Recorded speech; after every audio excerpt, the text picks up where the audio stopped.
Hello दोस्तों। तो कैसे हैं आप लोग? आई होप आप सभी बिल्कुल बढ़िया होंगे, फिट एंड फाइन होंगे। तो चलिए भाई देखते हैं। जैसे कि 5 नंबर क्वेश्चन तक हम लोग देख चुके थे, अब आगे बढ़ते हैं। तो जैसे देखिए, ये भी सीजीएल का ही वही सेम जो पेपर था उसी का नेक्स्ट पार्ट है, क्योंकि वीडियो नहीं तो लंबी हो जाती। तो हमें यहाँ पर प्रीवियस ईयर क्वेश्चन ही हम कर रहे हैं, तो उसमें जो रूल्स अप्लाई हुए हैं, जो भी क्वेश्चन आए हुए हैं, वो हमारे लिए नेक्स्ट एग्ज़ाम के लिए बहुत ज़्यादा हेल्पफुल होने वाले हैं। तो देखिए दोस्त, अब यहाँ पर जो क्वेश्चन है वो ये कह रहा है कि आपको वन वर्ड सब्स्टिट्यूशन ढूंढना है। अब यहाँ पर कह रहा है that which can not be conquered. Conquer का मतलब होता है जीतना। अब देखिए, इससे पिछले वाले क्वेश्चन में 5 नंबर में आपने देखा होगा, जो पिछली वीडियो थी उसमें जो कॉन्कर की स्पेलिंग थी वो दूसरी थी। मैंने आपसे वहाँ पे बताया हुआ था कि एक वर्ड होता है कॉन्कर जिसमें क्यू होता है। तो इस वाले कॉन्कर का मतलब दोस्त होता है जीतना। तो इसमें कह रहा है ऐसा कोई जिसे जीता नहीं जा सकता। तो इसका फोर्थ ऑप्शन है दोस्त, ठीक। इसका ये फोर्थ ऑप्शन है, ये देखिए, और ये रहेगा इनविंसिबल। अब देखिए, इसको याद करने का दोस्त तरीका है, जैसे विन का मतलब क्या होता है? जीतना। यहाँ पर विन लिखा, स्पेलिंग सेम नहीं है लेकिन हमें याद करने ही से तो मतलब है ना। तो इस वजह से हम इस विन को इस विन की तरह याद कर सकते हैं, ठीक है। तो समझिए, विंसिबल का मतलब होता है जिसे जीता जा सके, और इनविंसिबल का मतलब जिसे ना जीता जा सके। ये मैं आपको रूट वर्ड की जब वीडियो अपलोड करूँगा तब आप इसमें समझ पाओगे कि इसमें वर्ड्स कैसे काम करते हैं, ठीक है दोस्त। तो चलिए नेक्स्ट वाले क्वेश्चन पे देखते हैं। और नेक्स्ट क्वेश्चन है, यहाँ सिनोनिम आपको करना है। और दोस्त एक चीज़ समझिएगा कि ये क्वेश्चन था, यहाँ पे अंडरलाइन था, देखिए लिखा भी हुआ अंडरलाइन वर्ड। वो मुझसे क्वेश्चन बनाते टाइम वो अंडरलाइन पता नहीं कहाँ सही में अंडरलाइन हो गया, दिख नहीं रहा स्क्रीन पे, लेकिन फ़िलहाल एम्बिशन मेन वर्ड था। तो एम्बिशन का मतलब होता है चाहत या इच्छा। और इसमें भी आप देखोगे तो जो थर्ड नंबर ऑप्शन है ईगरनेस, इसका मतलब भी चाहत या इच्छा ही होती है। बस एम्बिशन में आप एक चीज़ ध्यान रखिएगा, एम्बिशन में जो इच्छा या चाहत होती है एक तरीके से आप लॉन्ग टर्म के लिए भी लेके चल सकते हो। लेकिन दोस्त, जो ईगरनेस का यूज़ होता है, इसका यूज़ हम इच्छा के लिए तो करते हैं, चाहत के लिए तो करते हैं, लेकिन थोड़ा जल्दबाजी वाले मामले के लिए करते हैं, ठीक है दोस्त ना। तो जैसे कोई चीज़ आपका बहुत तेज़ मन कर रहा है कि आप ये चीज़ खाओ। अब उस चीज़ के लिए तो 5 साल तो लगा नहीं सकते हो, ठीक है दोस्त। लेकिन हम क्या कहते हैं, ये हमारा एम्बिशन है, ये बिज़नेस करना या इतना करना, ये करना। तो जैसे आप लाइफ गोल्स के लिए एम्बिशन का यूज़ करते हो, लेकिन जो छोटी मोटी चीज़ें होती हैं जो हाल फिलहाल में आप बहुत जल्दी अचीव करना चाहते हो, उसके लिए हम ईगर का यूज़ कर देते हैं, ठीक है दोस्त। चलिए, तो अगला बढ़ते हैं। यहाँ पे दोस्त है क्वेश्चन नंबर 8। इसमें कह रहा है, एक चीज़ समझिएगा, यहाँ पर आपको क्या करना है, ईडीएम। अच्छा, पहले को एग्ज़ाम में क्या होता था, जब एसएससी पहले एग्ज़ाम लेता था तो पहले वो क्या करे कि जैसे ईडीएम एंड फ्रेज एक दे दे, तो उसके साथ 4-5 क्वेश्चन वो लगातार ईडीएम के ही दे।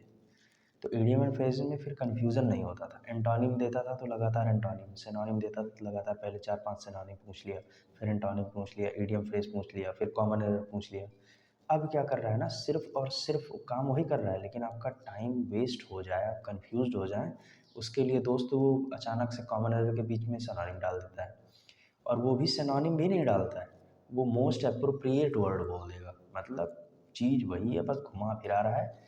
तो दोस्त, है कुछ नहीं, बस सारा कुछ दिमाग का खेल है। जिस दिन आप कॉन्सेप्ट समझ गए, मामला सारा वही है, ठीक है। तो चलिए देखिए, अब यहाँ ईडीएम है। तो ईडीएम में क्या कह रहा है कि पहले तो ईडीएम के लिए हमें वर्ड समझना पड़ेगा। The renowned publisher decided to withdraw a book from the market, no one was interested in the book as arguments presented work. देखिए, अब इसकी हिंदी क्या कह रहा है कि जो नामी पब्लिशर था उसने डिसाइड किया कि वो अपनी बुक को मार्केट से वापस ले लेगा।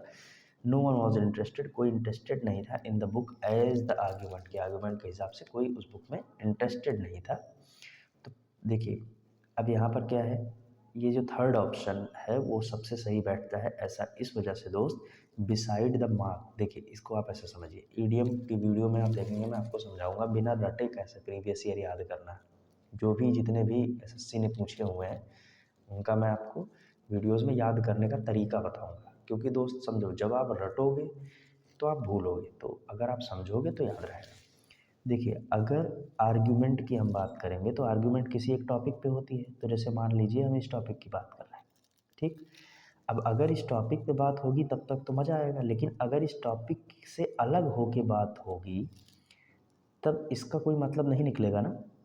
इसी को कहते हैं बिसाइड द मार्क। जैसे मान लीजिए मार्क यहाँ पे है, अब आप उसके आसपास घूम रहे हो, मतलब मुद्दे की बात ही नहीं कर रहे हो, मारना कहीं और है, मार कहीं और रहे हो। तो इसी वजह से इसमें ये सबसे सटीक बैठ रहा है, क्योंकि आर्गुमेंट के हिसाब से कोई उसमें जो इंटरेस्टेड था नहीं, तो वो जो बुक थी वो बिसाइड द मार्क थी। ठीक है दोस्त, चलिए अगला देखते हैं। अब यहाँ पर भाई, अब देखिए फिर ये बीच में अचानक से क्या कर दिया, एंटोनिम। अब रिसीव का मतलब होता है लेना, एग्जाइल का मतलब होता है निकाल देना। ठीक है, तो एंटोनिम सबसे बढ़िया यही इसका होता है। बाकी चारों में आप जानते हो, रिवॉर्ड का मतलब भी लेना होता है, एडमिट का मतलब भी स्वीकार करना होता है, फंड का मतलब भी। ठीक है दोस्त, तो चलिए देखते हैं नेक्स्ट वाला। अब इसमें देखिए, इसमें क्या कह रहा है, पैसिव वॉइस। अब देखो दोस्त, पैसिव नरेशन, इन सब की बिल्कुल टेंशन नहीं लेनी, आप ऐसे समझते रहो, आपको वीडियोस मिलेंगी और ख़ास करके मैं आपको वीडियोस बताऊंगा जहाँ पर हम लोग मेंस लेवल की चीज़ों को ट्रिक के हिसाब से करेंगे। मतलब आप समझो, जो ट्रिक होती है, पहली चीज़ आप दिमाग में रख लीजिएगा, जो भी ट्रिक होती है जिस भी सब्जेक्ट की, वो कॉन्सेप्ट से ही निकली होती है। तो अगर आप कॉन्सेप्ट समझ गए तो सारा खेल आपके अंडर ही होगा। ठीक है, अब इसमें क्या कर रहा है कि Sonam does not like bananas. ठीक है दोस्त, Sonam does not like bananas. अब पैसिव का एक सिंपल सा रूल तब तक के लिए समझ लीजिए, जिसका इंडेफिनिट उसी का कॉन्टिन्यूअस। ऐसे आप समझो, जिसका इंडेफिनिट उसी का कॉन्टिन्यूअस, मतलब प्रेजेंट इंडेफिनिट है तो प्रेजेंट कॉन्टिन्यूअस में कन्वर्ट होगा, प्रेजेंट कॉन्टिन्यूअस है तो आप कह सकते हो कि पास्ट कॉन्टिन्यूअस में होगा। मतलब कुल मिला के जिसका इंडेफिनिट उसी का कॉन्टिन्यूअस। ठीक है दोस्त, अब देखो यहाँ पे सब्जेक्ट को ऑब्जेक्ट बनाएंगे, मतलब सोनम आगे चली जाएंगी और बनाना पीछे। ठीक, तो यहाँ पर दोस्त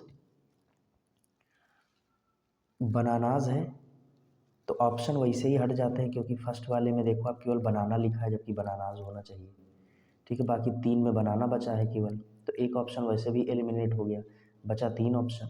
अब तीनों में जिसका इंडेफिनिट उसी का कॉन्टिन्यूअस, डज का मतलब प्रेजेंट इंडेफिनिट हो गया। अब ये कन्वर्ट होगा प्रेजेंट कॉन्टिन्यूअस में। प्रेजेंट कॉन्टिन्यूअस की जो हम हेल्पिंग वर्ब रहती है इज एम आर होती है। अब इन दोनों में इज एम आर में से कुछ है ही नहीं, एक में हैव है एक में हैड है, बचा कौन सा, ये बचा। तो ये बहुत सिंपल, बहुत ही ज़्यादा सिंपल ट्रिक्स होती हैं।